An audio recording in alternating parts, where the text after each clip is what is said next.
ప్రపంచ స్థాయి నగరంగా తీర్చిదిద్దటమే తమ లక్ష్యమని ముఖ్యమంత్రి రేవంత్ రెడ్డి స్పష్టం చేశారు. శాసనసభలో ఎంఐఎం సభ్యుడు అక్బరుద్దీన్ ఓవైసీ అడిగిన ప్రశ్నలకు సీఎం సమాధానమిచ్చారు. హైదరాబాద్ను అత్యున్నత స్థాయిలో అభివృద్ధి చేసేందుకు 2050 ప్రణాళికను రూపొందిస్తున్నామని చెప్పారు. ఓఆర్ఆర్ లోపల అర్బన్ తెలంగాణ, దానికి వెలుపల సెమీ అర్బన్, ఆర్ఆర్ఆర్కు వెలుపల గ్రామీణ తెలంగాణ ఉన్నాయని, వీటన్నింటి రూపురేఖలు మార్చడమే ఈ ప్రణాళిక ముఖ్య లక్ష్యమని వివరించారు. అభివృద్ధి పనులకు శ్రీకారం చుట్టింది. मेरे सरकार के तरफ से मैं भरोसा दिलाना चाहता हूं पूरे तेलंगाना जनता को, 4 करोड़ लोगों को, हैदराबाद शहर को अगले लेवल पे हम लोग ले जाने वाले हैं.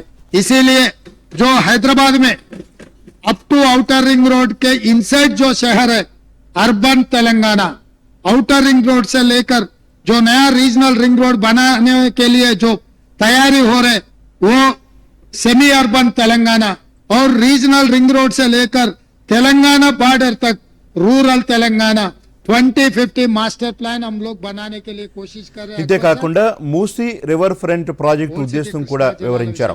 చాంద్రాయణగుట్ట మురుగునీటి వ్యవస్థ మెరుగు కోసం 300 కోట్లు కేటాయించామని చెప్పారు. రంజాన్ కు అవసరమైన ఏర్పాట్లను ఇప్పటికే నిధులు విడుదల చేస్తామని, త్వరలో ఉన్నత స్థాయి సమావేశాన్ని ఏర్పాటు చేస్తామని తెలిపారు. ఏరియాకు సంబంధించిన సివరేజ్ నెట్వర్క్ విస్తరణ మరియు అభివృద్ధి సేవలు మరియు బలోపేతం చేయడానికి ప్రభుత్వం 301 కోట్ల రూపాయలతో